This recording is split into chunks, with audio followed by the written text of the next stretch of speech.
There you are. Good to see you. Good to be seen. I wanted to start off my day by discussing something that's very true to me. Learning how to deal with the fear and worrying about being an artist or creative in any medium. Over my 40 years, the majority of what I fear has been financial stress. I'm not so much worried about what I create because I learned early on that me just creating is a part of my personal value. It is my worth. It is my purpose. This is what I have to do in order to be me. I don't have a choice. I do this because it propels my life in a way that is beyond anything else that I could possibly imagine. It is just as much as my heart beats, I create. I've accepted this. For many years, I called it a curse because it doesn't stop with me. It's always on. I had this metaphor of it being a faucet. And from as far back as I can remember, that faucet is on. And it's like a fire hose directed at me daily, 24/7. There is a fire hose of ideas and concepts. And it's not just limited to music, which is my primary medium creating. But it's video ideas and movie ideas, screenplays, scripts, visual concepts. It's literally everything and anything all at once. I know you've heard that before. But it's the truth. It really is. This is my truth. And to get all these ideas out all the time, it's pretty much impossible. It would occupy my life in a way that it has in the past, where relationships fail on every level. And that's really where it hits the most, is relationships. And I had to learn how to curb or restrict how I got these ideas out. And I had to schedule or find specific times that worked for everybody involved. I had to be conscious and aware of other people's feelings or other people's personal lives. It wasn't all about me. But to be honest, for many years, it was all about me. It was about me getting to this fictitious place that I thought was going to change my life and make everything better for me.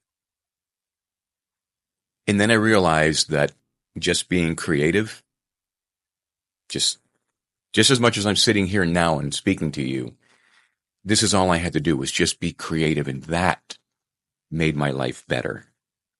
That created the value and created the success in my life that I was truly seeking. Just the freedom and being in my truth became my success, and it became the passion. It became my goal. It became my daily goal. And then it became what I wanted to teach everybody else, much like you who is watching. I wanted to share this information that I discovered early on in my career, that it's really about sacrifice, or what you consider to be a sacrifice, and compromise. And again, what you consider to be a compromise. You don't have to do either one on this crazy level. I've had conversations even recently about, friends of mine saying, if I could just leave my family for a year and focus on my craft, I really think that I could make it. I really think that I would have a greater opportunity of success. And I think to myself, that's so incredibly selfish to abandon people that you love in order to attain something that doesn't really exist. It's unattainable. It's fiction. You've created this idea in your mind that you can't do something unless something is in its place. And this is out of fear. This is out of just the daily worry that you're not good enough to do what you do without just destroying everything in your path. I've done this a couple of times. I've hurt people. I've hurt myself. And that's not good. It really isn't. And being an artist is such an emotional journey. Incredibly emotional. But when you learn how to tap into it and enjoy those emotions and allow those emotions to be a reflection of who you truly are in your daily life, it becomes easy. And you get to share that with the people around you rather than harbor it for yourself.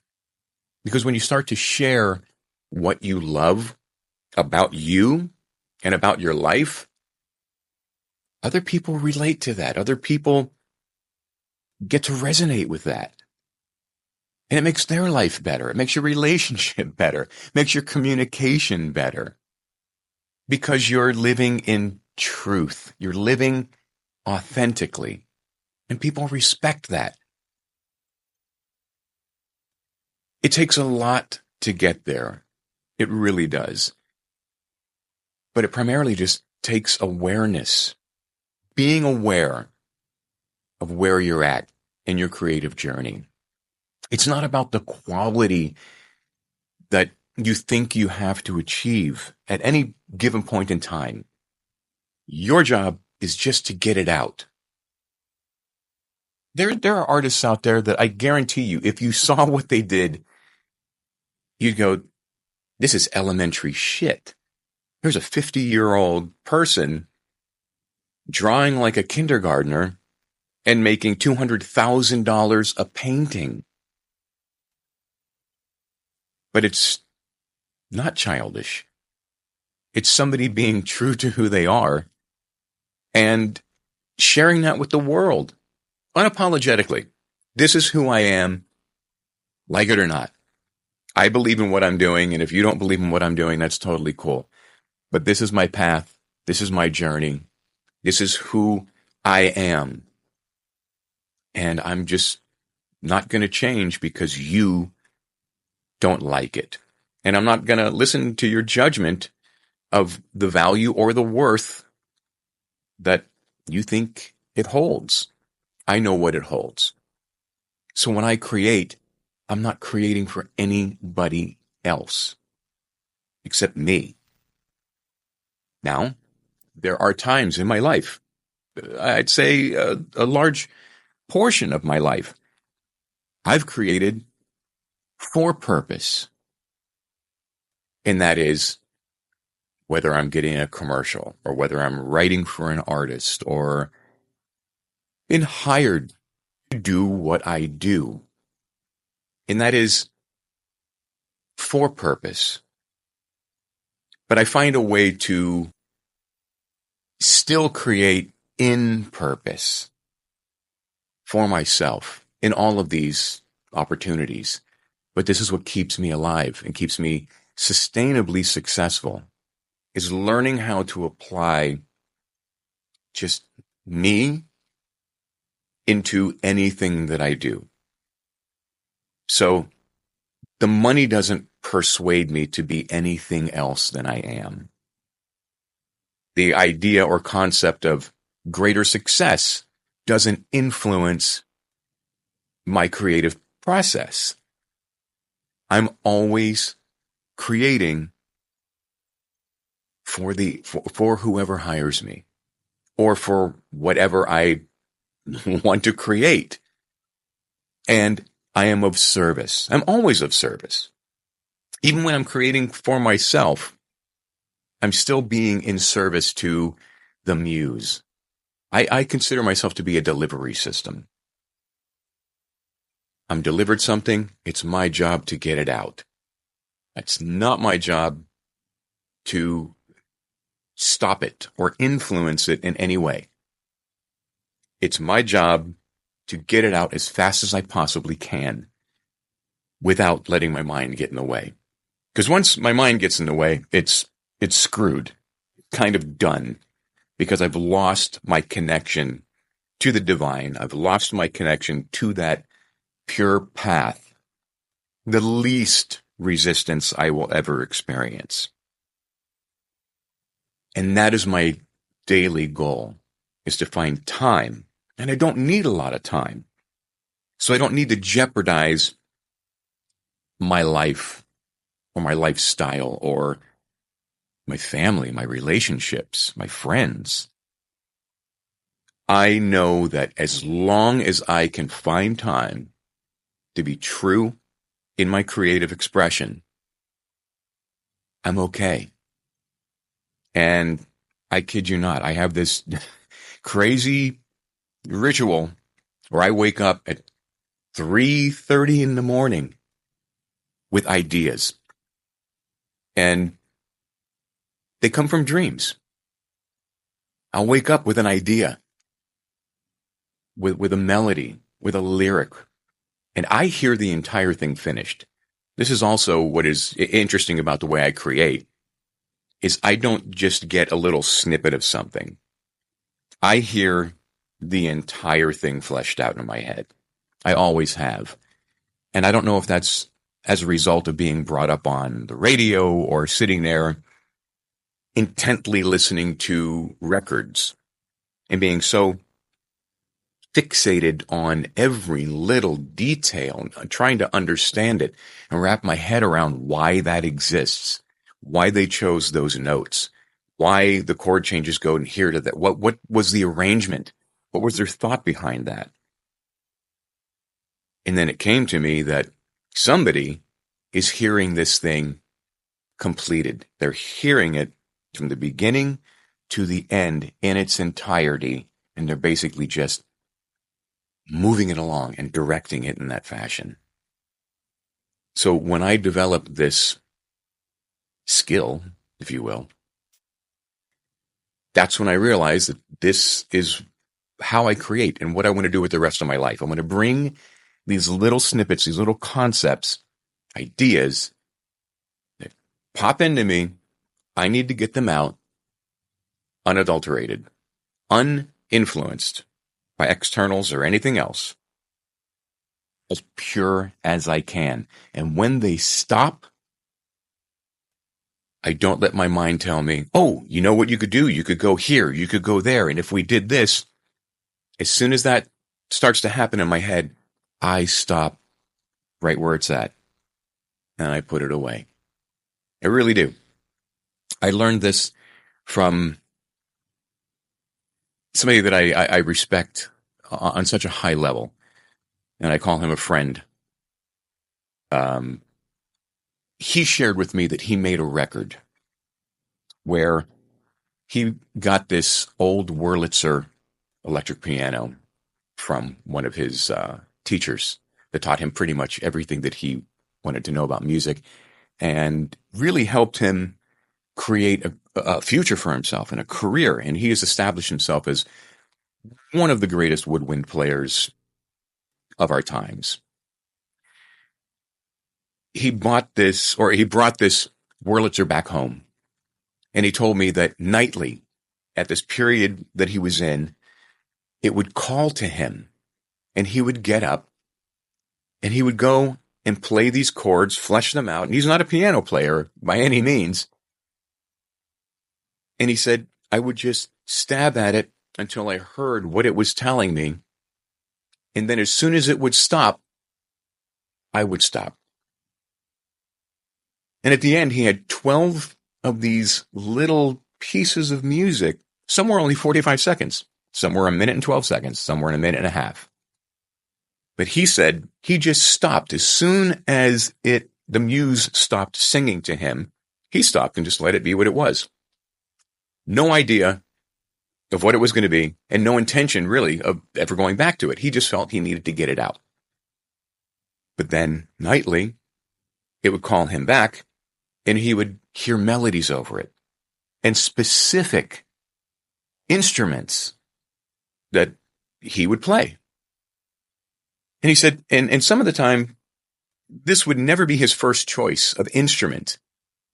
You know, commonly as a woodwind player, you think, oh, I'm going to play flute, or I'm going to play soprano sax or tenor sax or alto or something like that to really be, you know, the melodic head, the leader of this creative structure. But he was picking up bass clarinets and low-end instruments and random instruments because this is what it was telling him it wanted to be. So he followed it, and he would get up nightly and go and play these melodies over these chord progressions, and when they stopped, he stopped. But here's the cool thing. He didn't realize what it meant until he was done. And it basically outlined a whole year, the 12 months of him falling in love with his wife. So each excerpt was just a little snapshot of his emotions. And that's all it was. It was just him referencing his emotions in that moment, at that time. And it happened for 12 months. And each piece was relative to his emotional connection to who became his wife. And I have taught that story in my course for going on, oh my gosh, almost 10 years now. And it's an absolute beautiful, beautiful story for me. And when I tell that to people, they realize that they can do that as well. If you just let go of the fear and you stop worrying about the outcome and you just allow the muse, you allow life, you allow that inner voice to make contact with you, to have a conversation with you. And this isn't woo-woo bullshit. This is truth. If you listen to what your life has to say to you and get it out, 9 times out of 10, there is so much value. 10 times out of 10. I'm not going to short myself. 10 times out of 10, there is value. There is such purity in that it will connect because you're connecting with it. Other people will connect with it. I see all these videos of people talking about why music sucks and how music has become devalued. That's for another time and another place. Because people just aren't connecting to themselves anymore. That's where it starts. It's not about the technology. It's not about the efficiency. It's not about a result of everybody having the same tools. It comes down to people are not connecting with their truth. That's where it starts. Because if people were connecting with their truth, they'd be real. They'd be telling you something that is honest, that is true. They'd be sharing themselves with you. They'd be vulnerable. So many artists are not being vulnerable. All they're doing is creating with an intention of success and for purpose, not in purpose, to meet a metric, to trigger the algorithm, to get more streams. This is not why you're supposed to create. And this is why everything sounds homogenized. This is why everything sounds so much the same. Everybody's chasing after something that exists now, that is current, that is creating somebody else's success, which I guarantee you is not going to create you sustainable success as an artist. Why? Because you will always be second. You will always be an afterthought. When somebody hears or somebody sees your creation, they're going to immediately think of the first person that brought that style or that sound to their attention. And they're going to think about that artist first. Oh, he or she, they, them, think that they're being honest, that they're being genuine, when they're not. They're copying something specifically to create success. This doesn't work. It might work for a moment, but this is not what's going to create you a sustainable success. It's just not. What's going to create you an artistic success is you being you bringing something that you truly believe in, that you allow to flow through you, that you allow yourself to believe in, and you present it to the world. It really is that simple.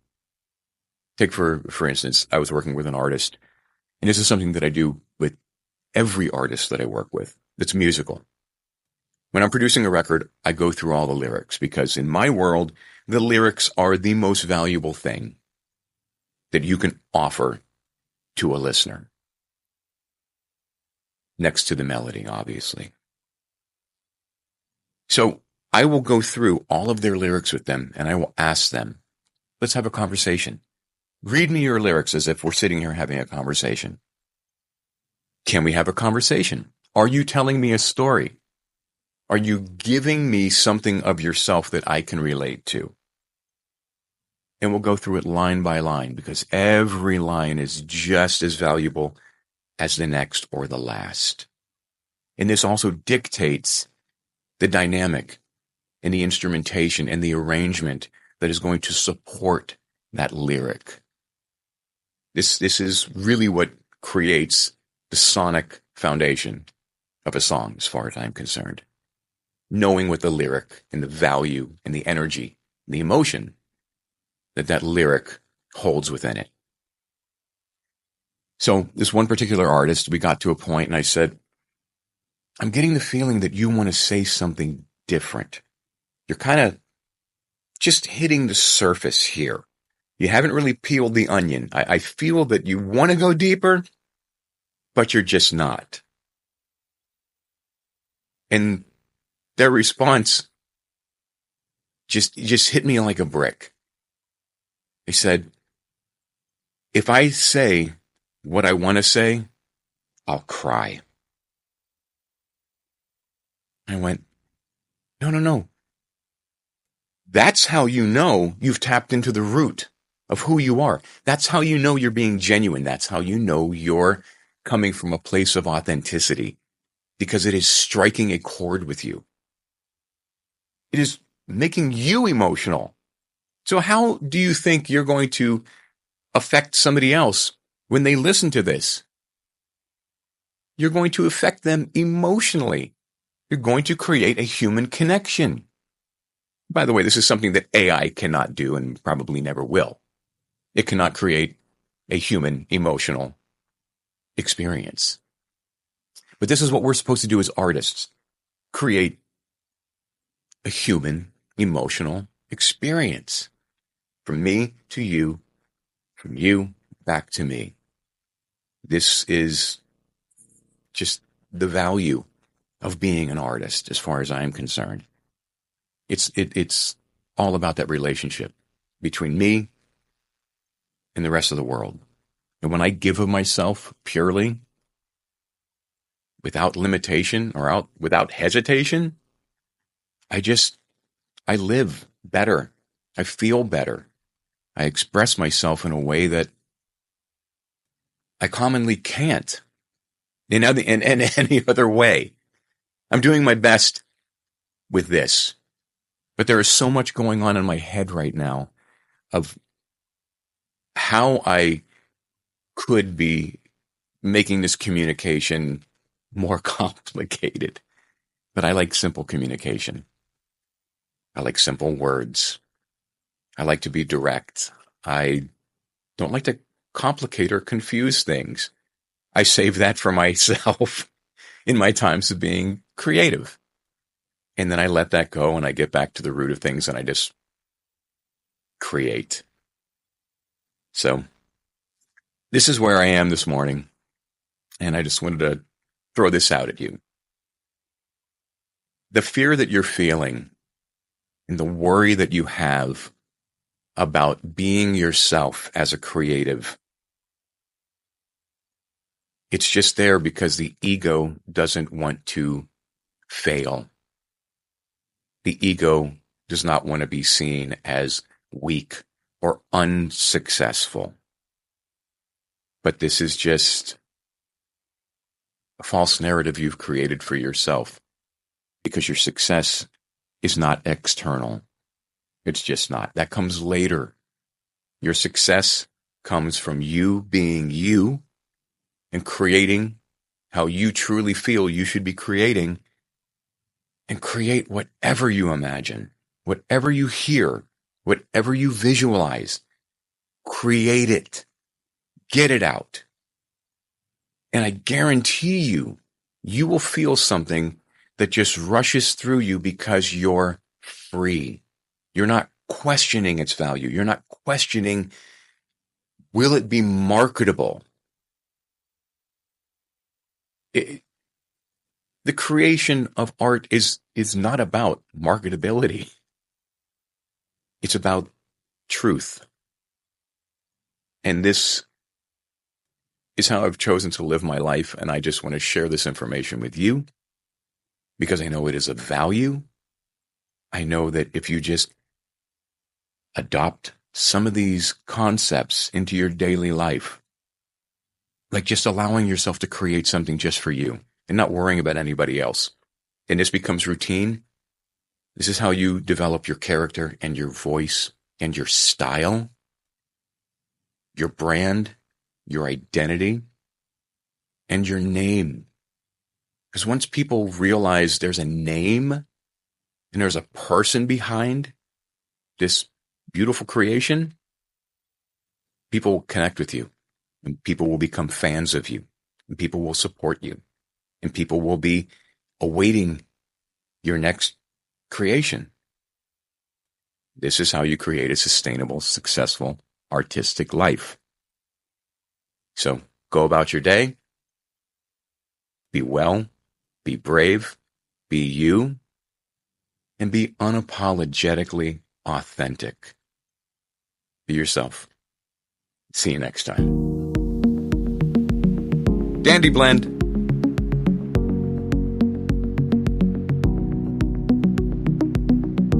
Turning it off now.